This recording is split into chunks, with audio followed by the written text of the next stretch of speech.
மக்களுக்கு நல்லது பண்றதுக்கு அரசியலுக்கு வாங்கடா, கொள்ளை அடிக்கிறது கொலை பண்றதுக்கு அரசியலுக்கு. முருகனின் அறுபடை வீடுகளான 2வது வீடான நம்ம திருச்செந்தூர் முருகன் கோவில் தலைவர் விஜய் அவர்கள் காலைல 5:30 மணிக்கு ஒரு தரிசனம் ஒன்று மேற்கொண்டிருக்கிறார் அப்படிங்கிறத பார்க்குறோம். மிக சிறப்பான அந்த காட்சிகள் எல்லாம் நீங்கள் பார்த்துருப்பீங்க. அது மட்டும் ஏன் தலைவர் விஜய் அவர்கள் இந்த நேரத்தில் அங்கே ஒரு சாமி தரிசனம் மேற்கொண்டிருக்கிறார் அப்படிங்கிறதையும் பார்க்க போகிறோம். அதற்கு பிறகு இந்த திமுகவுடைய இந்த ஈகோ சிஸ்டம் தற்போது பயங்கரமான வேலையை பார்த்துக்கிட்டு இருக்காங்க. அது என்ன வேலைன்னா அழுவுறதான் வேலை. ஏன் அழுகுறாங்கன்னா, அதாவது இதுக்கு முன்னாடி என்ன சொல்லிட்டு இருந்தாங்கன்னா, விஜயை குறை சொல்வார்கள், விஜயுடைய தொண்டர்களை குறை சொல்வார்கள், டிவிக்கு கட்சியை குறை சொல்வார்கள். இப்ப யாருமா குறை சொல்றாங்க? அதாவது ஓட்டு போட்ட மக்களை குறை சொல்லிட்டு இருக்காங்க. நீ தாவேக்காக்கு ஓட்டு போட்டினா நீ படிச்ச முட்டாளு, நீ தாவேக்காக்கு ஓட்டு போட்டிருந்தீங்கன்னா அதாவது உனக்கு திமுக எவ்வளவு செஞ்சிருக்கு அதெல்லாம் மறந்துட்டு தாவேக்காக்கு ஓட்டு போட்டுட்டியப்பா, இப்படிப்பட்ட பாவத்தை செஞ்சுட்டியப்பான்னு அழுகுறாங்க. டேய், அழுகுறதெல்லாம் என்னடா ஸ்ட்ராட்டஜி? திமுக எப்படிப்பட்ட ஸ்ட்ராட்டஜி எல்லாம் யூஸ் பண்ணிருக்குங்கிறத நாங்கள் கடந்த காலகட்டங்களில் பார்த்துருக்கோம்னு வச்சுங்களேன். இந்த 2.5 ஆண்டுகள்லேயே நம்ம பார்த்துருக்கோம். ஒப்பாரி வச்சு பொம்பளை மாதிரி சாவூட்டில் அழுகுற மாதிரி அழுகுறது எம்மா மாதிரியே என்ன ஸ்ட்ராட்டஜின்னு எங்களுக்கு சொல்லிக் கொடுக்கூடா. இது புது மாதிரியான ஸ்ட்ராட்டஜி என்று எனக்கு விளங்கவே இல்லை. அதாவது இந்த 1000 படத்தில் சொல்லுவாங்கல்ல, இதை பற்றி தாங்கள் சொல்லவே இல்லை அப்படின்னு, அதே மாதிரி புது ஸ்ட்ராட்டஜி வச்சு ஒப்பாரி வைக்கிறது. எப்போ பார்த்தாலும் மாறு அடிச்சுக்கிட்டு ஒப்பாரி வச்சுட்டு இருக்க புது ஸ்ட்ராட்டஜி இறக்கிருக்கானுங்க. அதாவது விஜய் அவர்களை சுற்றி பல மாதிரியான ஒரு தவறான நரேட்டிவை செட் பண்ணிட்டு இருக்காங்க. அதாவது சொல்லுவாங்க, தூரல் விட்டாலும் தோணம் விடவில்லை அப்படின்னு சொல்லுவாங்க. அதே மாதிரி எலெக்ஷனே முடிஞ்சு போச்சு, இன்னும் இந்த ஜேம்ஸ் வசந்தன் இசையமைப்பாளர் அவர் மாதிரியான ஆட்கள், இன்னும் சில குறிப்பிட்ட பேர்கள் இன்னும் நான் உங்களை கடிச்சிக்கினே இருப்பேன்டா. ஏதாவது ஜேம்ஸ் வசந்தனுக்கெல்லாம் ஒரு பெரிய பாப்புலாரிட்டி இல்லாமல் இருந்துச்சுங்கிறத பார்த்தோம். ஜேம்ஸ் வசந்தன் உங்களுக்கு எப்போ தெரியும்? இந்த சுப்பிரமணியம் படத்துக்கு மியூசிக் போட்டார அப்போ எனக்கு தெரியும். ஓ, இவர் தான் அது படத்துக்கு மியூசிக் போட்டாரா, பரவாயில்லையே அப்படிலாம் நினச்சோம். அதுக்கு பிறகு எப்போ தெரியும்? அதுக்கு பிறகு எப்போ விஜயை கடிக்க ஆரம்பித்தாரோ அப்போ தான் அந்த ஊர் உலகத்தெல்லாம் தெரியும் ஜேம்ஸ் வசந்தன் ஒருத்தர் இருக்கிறான்டா அப்படிங்கிறத தெரியும். அதையெல்லாம் பயன்படுத்தி ஜூலி மாதிரி அட்டன் சீக்கிங் பண்ணுறது. அதனால விஜயை கடிச்செல்லாம் அட்டன் சீக்கிங். தற்போதைய தமிழ்நாட்டில் விஜய் யார் திட்டுறாங்களோ அவங்க ஒரு அட்டன் சீக்கிங் ஆகும். அதன்படி இவரெல்லாம் வந்திருக்கிறார். அது மட்டும் இல்லாமல் திருமாவளவன், இந்த சீமான் போன்ற குறிப்புகள்லாம் ஓவராக ஒப்பாரி வச்சு அழுகுறாங்க. என்ன அழுகுறாங்கன்னா, நான் இவ்வளவு கஷ்டப்பட்டேன், தமிழ் தேசத்தை என் மக்களுக்கு கொண்ட சேர்த்தும் என்னை நம்பாமல் நீங்கள் விஜய்க்கு ஓட்டு போட்டிருக்கீங்க. திருமாவளவன் என்ன சொல்றாருன்னா, நான் தலித் சமுதாயத்திற்காக எவ்வளவு கஷ்டப்பட்டு நீங்கள் பண்ணி விஜய்க்கு ஓட்டு போட்டுருக்கீங்க பார்த்தீங்கன்னா, இதெல்லாம் எப்படிப்பட்ட மனநிலைமை அப்படின்னு சொல்லுவாங்க. இதெல்லாம் எப்படிப்பட்ட மனநிலைன்னு அலசி ஆராய்ச்சி ஒரு வீடியோவை பார்ப்போம். வாங்க வீடியோக்குள்ள போலாம். நான் உங்கள் ஏங் தாத்தா.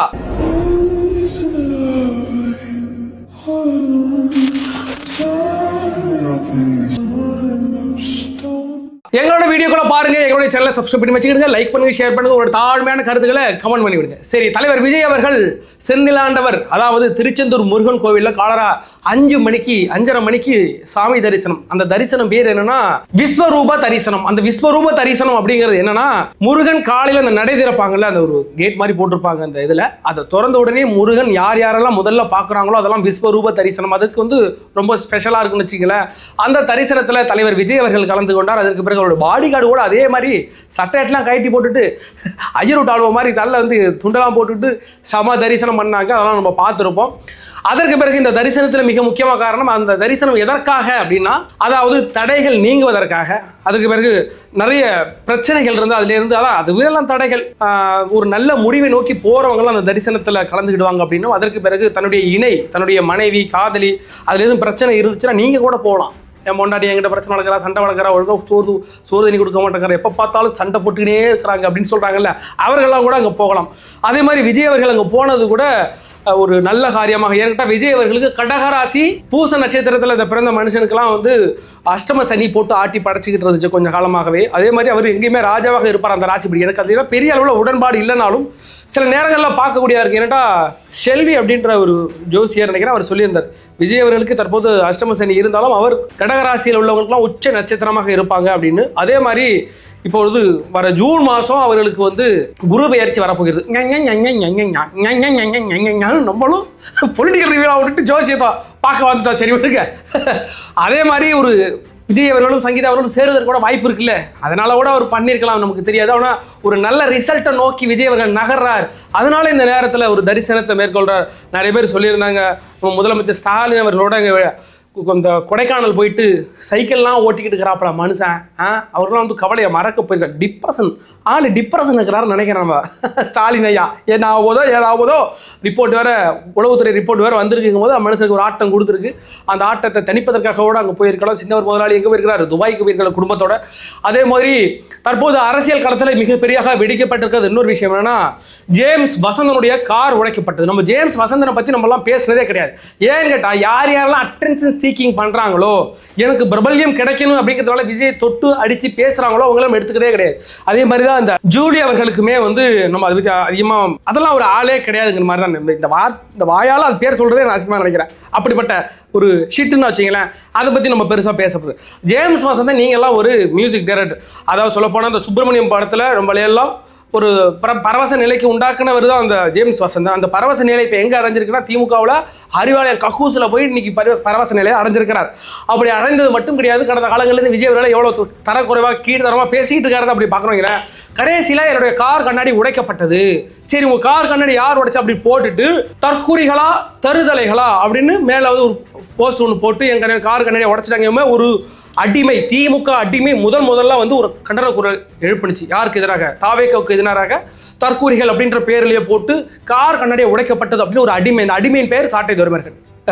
அந்த சாட்டை துரைமுருகன் தான் முதல்ல குரல் கொடுத்தாப்புல. நீங்களாம் இப்போ எங்கே மூஞ்ச ஒன்று வச்சுவாங்க. அதுக்கு பிறகு போலீஸ் காவல் நிலையம் வந்து வழக்கு பதிவு செய்து அதை விசாரிக்கும் போது அங்கே ஒரு உணவகத்துக்கு போகிறதுக்கு முன்னாடி ஏற்ற வீட்டில் ஒரு வீட்டு வாசலில் காரை கொண்டு நிப்பாட்டிட்டு போயிருக்காரு. அந்த வீட்டில் ஒரு கிழவின்றதுக்கு ஒரு பாட்டியம்மா விட்டு கண்ணாடியை உடச்சிட்டு அதை பாட்டில் கதை விட்டு போயிட்டு, யார் வீட்டுக்கு எதுக்காலும் சரி, எங்கள் வீடு கட்டி வச்சிருக்கோம், எதுக்காக நீ காரை கொண்டு நிப்பாட்டி போனால் சும்மா இருப்பாங்களா? அது அடிச்சு உடச்சு விட்டாங்க. அதுக்கு ஒரு நேராக வந்தோடனே ஆகா என் கண்ணாடியை உடச்சிட்டாங்கப்பா, யாரோ உடச்சிட்டாங்க பாட்டு போஸ்ட் போட்டாங்க. நான் என்ன கேட்குறேன்னா, கடைசியில் அவரே போலீஸ்லாம் கண்டுபிடிச்சிட்டுக்கும் இல்லை இது தற்கூரிகள் இல்லை, இது தருதலிகளின் வேலை அப்படின்னு விட்டாரு. ஏண்டா யோக்கிய பயல, அடுத்த வீட்டு வாசல காரை கொண்ட நீட்ட நீ தருதலையா இல்லை அந்த கண்ணாடியை உடைச்ச பாட்டி தருதலையா? அடுத்த வீட்டு வாசல அவங்களை கேட்காம கொண்ட அவங்க வீட்டு வாசல காரை நிப்பாட்ட நீ தற்கூரியா அவங்க தற்கூரியா? திமுக அண்டி பிழைக்கணும்பதற்காக நீங்க என்னெல்லாம் சொல்லலாம். சொல்ல போனா ஒரு இதுல சொல்றாரு, அதாவது கரூர் சேம்பை நடக்கும்போது முதலமைச்சரே நேரடியா வந்து என்ன சொல்றாருன்னா, இதுல அரசியல் பண்ணாதீங்க அப்படின்னு சொல்லிட்டாரு. விஜய்க்காக இவர் வந்து ஸ்டாலின் அவர்கள் தான் வக்காலத்து வாங்கினது அப்படின்னாரு. இவங்கெல்லாம் பார்க்கும் போது எனக்கு கடுப்பா இருக்குது. ஸ்டாலின் அவர்கள் எப்படிப்பட்ட அரசியல் அவங்க பண்ணினார் அப்படிங்கிறது நமக்கெல்லாம் தெரியாதா?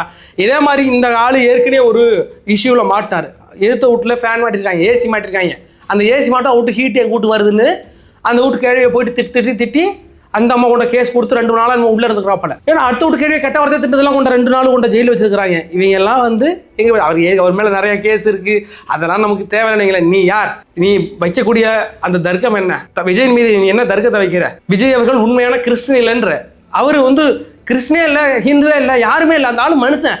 அவர் நாங்கள் அப்படிதானே ஏற்றுக்கிட்டோம்.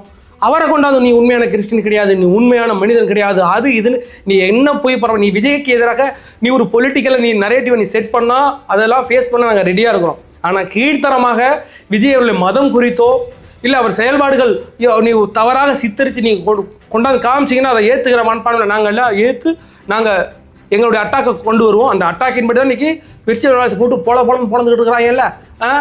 இதே ஜேம்ஸ் வசந்தன் இந்த அரசில் நடந்த தவறுகளை நீ எவ்வளோ முட்டு கொடுத்தாருங்கிறது தெரியும். கோயம்புத்தூர் மாணவி ஒருவர் பாலியல் வன்புணர்வுக்கு உள்ளாக்கப்பட்டார். அந்த நேரத்தில் அந்த பொண்ணு எங்க அங்கே போனுச்சா? என்ன காரணம் அங்கே போயிருக்கு நீங்கள் சொல்லுங்க. அப்போ அந்த பொண்ணுக்கு என்ன காரணம்? அந்த பெண்ணே அந்த இதுக்கு வந்து உறுதுணையாக இருந்திருக்குது. அந்த பொண்ணை சப்போர்ட் பண்ணியிருக்குங்கிற மாதிரி ஏன் ஒரு பொண்ணை ஒருவன் வன்புணர்வு செய்கிறான்னா அதற்கு முட்டு கொடுத்து பேசக்கூடிய அளவுக்கு உள்ள மூளை இருக்குல்ல, அந்த மூளை ஷீட்டுக்கு சமமானதான் நான் பார்க்குறேன். இதே மாதிரி தான் எஸ்வி சேகர் சொல்லியிருந்தாரு, இந்த விளாத்துக்குள்ள மாணவி அந்த இடத்துக்கு நேரத்துக்கு அங்கேயே அங்கே போடுச்சு அப்படின்னு கேட்டிருந்தாப்புல. இல்லை அதே மாதிரி ஆட்கள் இன்னைக்கு செந்தில்வேல் போன்ற அண்டாக்கள் என்ன சொல்லிட்டு இருக்காங்க, நீ சோறு திங்கிறதுக்கு நான் தான் காரணம், நீ அதுக்கு நான் தான் காரணம், நீ கோமணம் கட்டுறதுக்கு நான் தான் காரணம் அப்படின்னு இருக்காங்க. இதுக்கு முன்னாடிலாம் இந்த தமிழ் சமூகமெல்லாம் கோமணம் கட்டிட்டு போனதே இல்லையாடா, சட்டை பேண்ட் போட்டதே இல்லையாடா? ஏற்கனவே ஒரு ஆள் சொல்லியிருந்தாங்க 1967 பேர் தான் இந்த பச்சி சொச்சி சாப்பிட்றீங்களா இட்லி, அதெல்லாம் வந்து யாருக்குன்னா அந்த பெரும் சமூகத்தினருக்கு மட்டும்தான், இந்த ஐயர் வீட்டாளர்களுக்கு மட்டும்தான் அது கிடச்சிதான். 1967 பேர் நம்ம வீட்டில் எல்லாருக்கும் கிடச்சிதான். இது என்னடா அது தர்க்கம்? இது என்ன பேச்சிடாது? இவங்க நம்மள்ட்ட சொல்லிக்கிட்டு இருக்கிறாங்க, நீ நல்லா இருக்கிறதுக்கு நான் தான் காரணம், நீ சாப்பிட்றதுக்கு நான் தான் காரணம்னு சொல்லிக்கிட்டு இருக்கும் போதெல்லாம் எங்களுக்குள்ள ஒரு ட்ரிகர் பாயிண்ட் ஆட்டோமேட்டிக்காக வருது. இந்த ட்ரிகர் பாயிண்ட்டை நீ ஏற்படுத்தி தான் இன்னைக்கு பெரும்பான்மையான மக்கள் கொண்டு எங்கே ஓட்டு போட்டிருக்கிறாங்க, தாவேக்காவுக்கு ஓட்டு போட்டிருக்காங்கன்னா நீ பண்ணதான் காரணம். நீ எங்களை போட்டு டிப்ரெஸ் பண்ணிட்டே இல்லை, எங்கள் பிள்ளைங்க டிப்ரெஷன் தான் இல்லை, இந்த டிப்ரெஷன் ஏற்படுத்துன நீ படித்ததுக்கு பெரியார் தான் காரணம். பெரியாருன்னா அது இல்லை, நீ நெட் யூஸ் பண்ணுறதுக்கு பெரியார் காரணம் சொன்னீல. இதெல்லாம் எந்த வகையில் ஏற்றுக்கொள்ள முடியும்? இன்னைக்கு வந்து பெரும்பான்மையான அந்த தலித் சமூக மக்கள் யார் கூட நிற்கிறாங்கன்னா விஜய் கூட நிற்கிறாங்க. இன்னைக்கு சிறுபான்மை மக்களான முஸ்லீம் மக்களும் இந்த இஸ்லாமிய மக்களும் கிறிஸ்தவ மக்களும் விஜய் பின்னாடி நிற்கிறாங்க. அவர்களுக்கெல்லாம் இந்த திமுக என்ன செய்தது தெரியுமா? இந்த தலித் சமுதாயத்தினருக்கெல்லாம் திருமாவளவன் என்ன செய்தார் தெரியுமா? இப்படிப்பட்ட இவர்களெல்லாம் விட்டு திருமாவளவனை விட்டு திமுகவை விட்டு இன்னைக்கு விஜய் ஏன் தேர்ந்தெடுத்திருக்கிறார்கள் என்று கேள்வி கேட்கிறீங்க.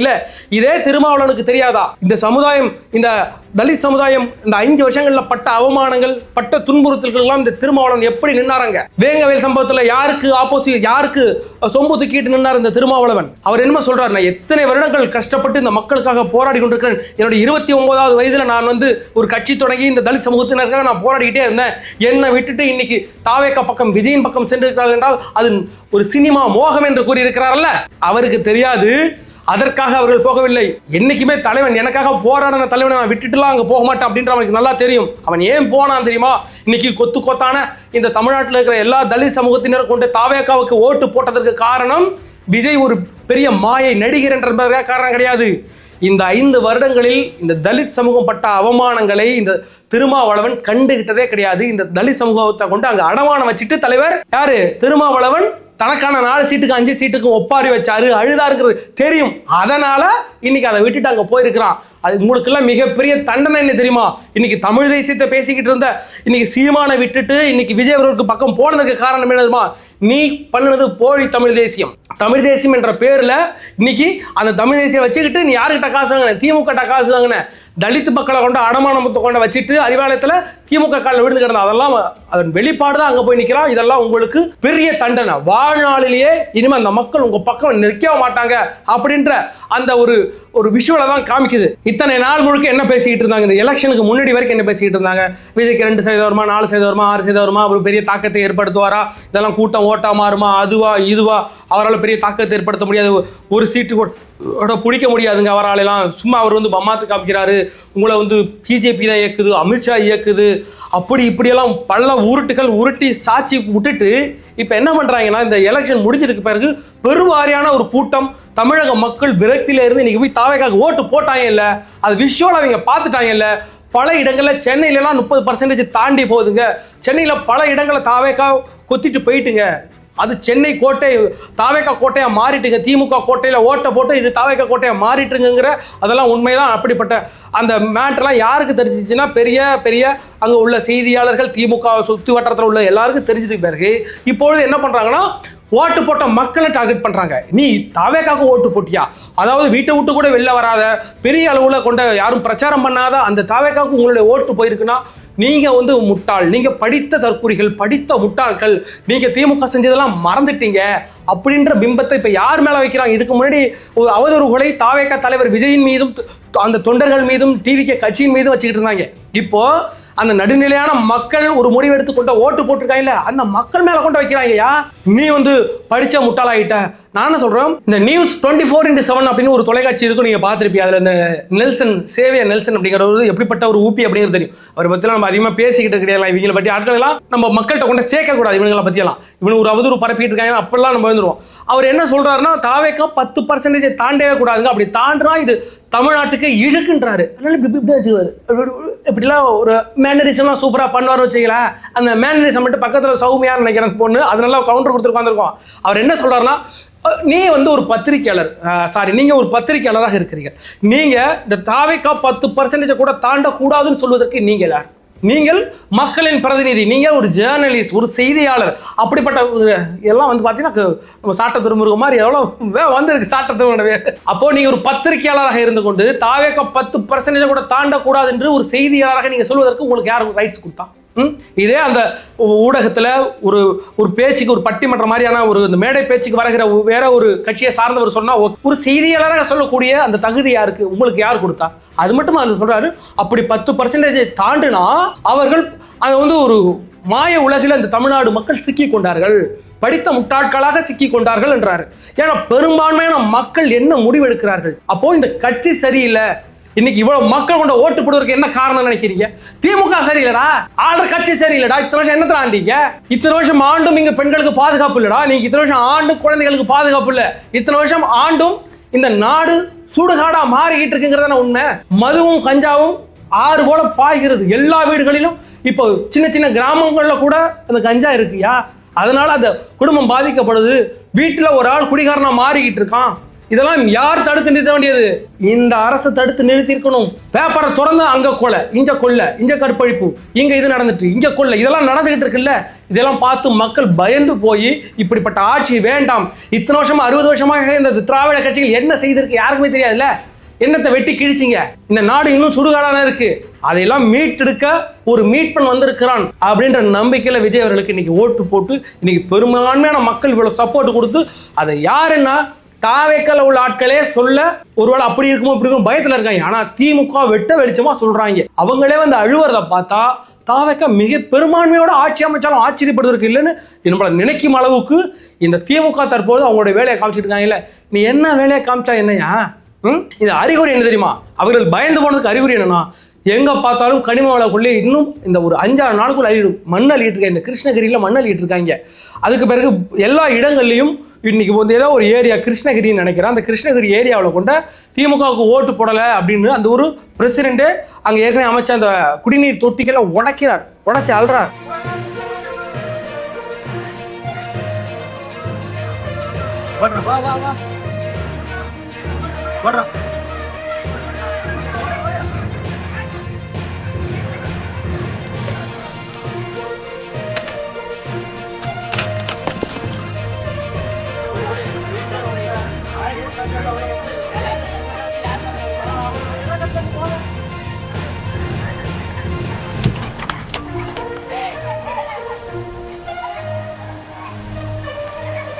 அது பயத்தின் வெளிப்பாடு தானே.